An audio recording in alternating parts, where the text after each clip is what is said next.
Le prochain sujet, c'est le terme fils de Dieu. Beaucoup des musulmans, des fois, me disent, mais vous les chrétiens, vous dites que Jésus c'est le fils de Dieu. Comment? Ça veut dire quoi pour toi? Il me dit, vous dites que Dieu il a fait un enfant à Marie. Moi je réponds, qu'est-ce que tu dis? Pour moi c'est un blasphème. Jamais un chrétien va croire ça. Pour un chrétien c'est un blasphème de dire ça. Comment tu peux imaginer que Dieu il se marie comme un homme? C'est affreux. Je dis pour moi, tu dis un blasphème. Même de dire ça, pour moi ça me choque. Les chrétiens ne croient pas ça. En fait je crois qu'il y a une mauvaise compréhension de ce que croient les chrétiens. Je crois que c'est pour ça qu'il y a aussi des problèmes. Il y a des musulmans qui disent mais vous adorez plusieurs dieux. Non, je crois vraiment qu'il faut expliquer ce point, c'est important. Je ne sais pas si vous le savez, mais Jésus a été condamné à mort justement pour ça. On lui a demandé, et toi, qu'est-ce que tu dis? Je t'adjure devant Dieu, dis-nous, est-ce que tu es le Fils de Dieu? Et Jésus a répondu, je le suis.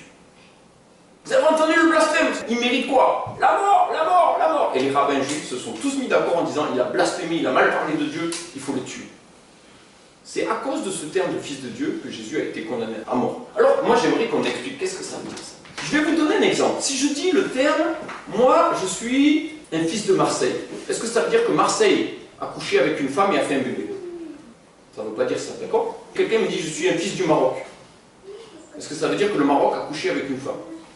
Un grand voyageur qui dit moi je suis un fils de la route, est-ce que ça veut dire que la route couche avec une femme? Je passe dans la rue comme ça, j'entends quelqu'un dire Bentekel. Il dit que le chien a couché avec une femme? Non, il ne dit pas ça.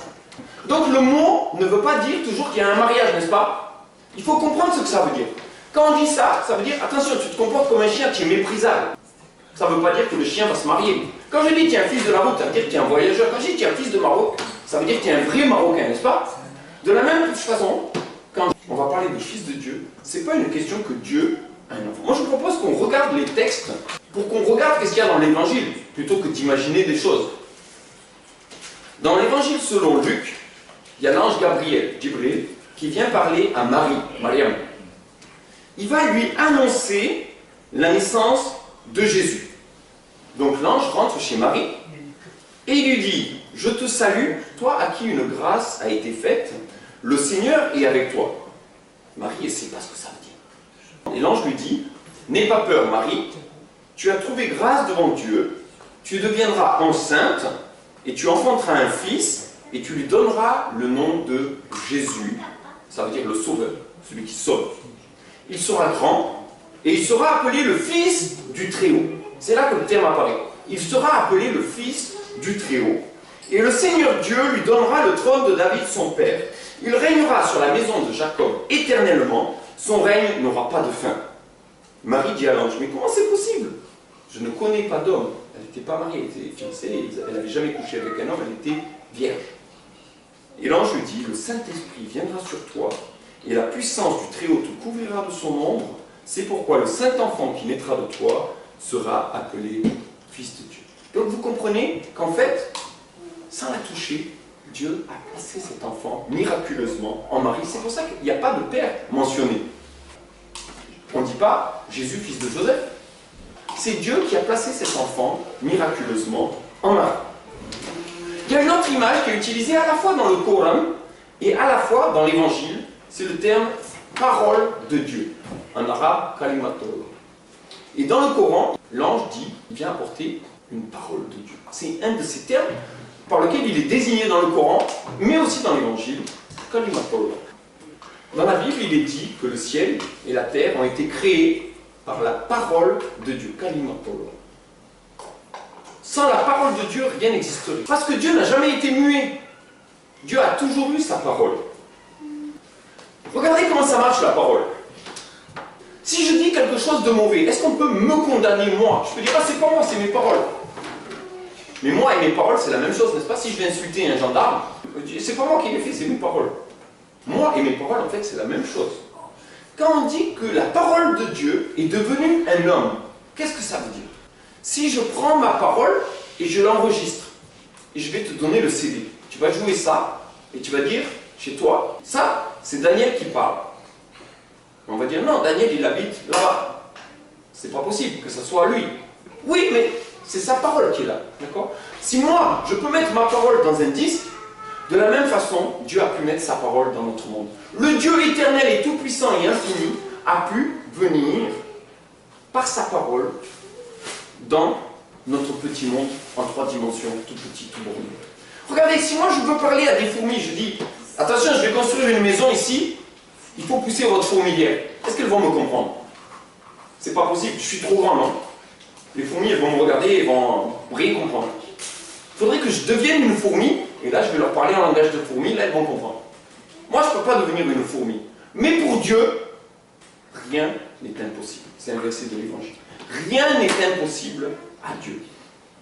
Donc nous croyons que Dieu a mis sa parole dans notre monde et qu'il est venu nous visiter par sa parole. Je vous lis le début de l'Évangile rapporté par Jean, c'est un autre des compagnons de Jésus, et il nous dit, au commencement était la parole.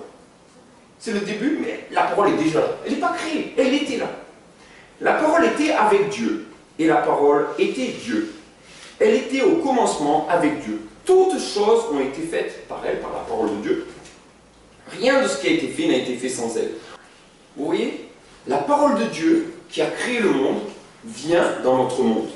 Et le monde ne l'a pas connu. Il est venu chez les siens ne l'ont pas reçu.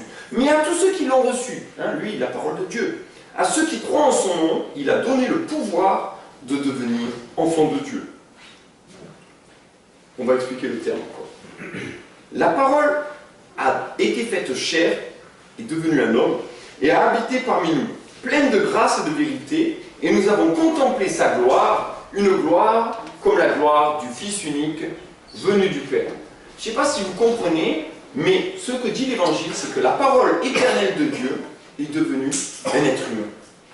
C'est que la parole éternelle de Dieu s'est incarnée et a pris la forme d'un homme. Si je prends mon appareil phonatoire comme exemple, mon appareil phonatoire, c'est ma langue, mon palais, et mes cordes vocales, ça va faire les sons, d'accord? Comment ça vient? Il y a le souffle. Je respire. Quand on met la main là-devant, je sens, ça souffle, n'est-ce pas? Le souffle travaille avec mon appareil phonatoire et produit la parole. Les trois fonctionnent ensemble. Mon appareil phonatoire, mon souffle, ma parole. Mais c'est 3 choses différentes. Je peux faire le souffle sans faire la parole. J'existe même si j'ai ni souffle ni parole. Je suis plus grande que ma parole. Ma parole ne fait que ce que je lui ordonne de faire. Mais les 3 travaillent ensemble de concert. On peut avoir la parole quand elle est enregistrée. La parole, elle est séparée. C'est pas avec le souffle. Vous voyez qu'on peut avoir le souffle sans la parole sans le souffle. En fait, c'est l'image que Dieu utilise à la fois dans l'Évangile en nous disant la parole a habité parmi nous. Nous croyons que Dieu est venu parmi nous sous la forme de sa parole. C'est pour ça que les chrétiens pensent que Jésus est Dieu, manifesté en chair. Si je prends une lettre, je la signe. Dans cette lettre, je suis présent par ma signature. C'est un petit espace en 2 dimensions, je suis présent par ma signature. Oui, je suis là. Moi, je suis là par ma signature. De la même façon, la signature de Dieu, il y a un verset dans l'Évangile qui dit que Jésus était l'empreinte du Dieu invisible. Vous voyez le tampon? C'est comme ça qu'on voyait Dieu. Jésus disait, celui qui m'a vu a vu le Père. Je suis dans le Père et le Père est en moi. En fait, on n'a pas plusieurs dieux, on a un seul Dieu, mais qui a été rendu visible par Jésus-Christ. Jésus-Christ, c'est Dieu manifesté en chair, en tant qu'homme. On va dire, mais s'il prend un corps humain, il va se salir. Un corps humain, c'est sale. Regardez, si je regarde une flaque de boue là, et dans la flaque de boue, je vois le reflet du soleil. Je dis, oh, regardez le soleil. Est-ce que le soleil s'est sali d'être dans la boue? Dieu est plus grand que le soleil. Dieu ne se salit pas en étant dans le corps de Jésus. Dans un corps humain, Dieu est venu en la personne de Jésus-Christ. Il n'a pas été sali. Vous dites, mais il y a 2 soleils. Il y a le soleil de la flaque de boue, le soleil dans le ciel. Non, il y a un seul soleil. Et les chrétiens croient en un seul Dieu. Un Dieu unique, mais un Dieu qui s'est manifesté. Voilà, ce point, j'ai pris un peu de temps, parce qu'il est un peu délicat. Je crois que c'est vraiment un point de difficulté, mais pour nous, Jésus est Seigneur. Pour nous, Jésus est la manifestation de Dieu. Jésus est le Créateur. C'est pour ça qu'il est le seul à pouvoir donner la vie. C'est pour ça qu'il est le seul à pouvoir marcher sur l'eau. C'est pour ça qu'il est le seul à être vivant aujourd'hui. Et tous les autres sont morts et enterrés. C'est pour ça qu'il est le seul sans péché. Il est saint et pur comme Dieu est pur et saint. Vous voyez, il est à l'image de Dieu. Tout ce que Dieu fait, on le voit par Jésus.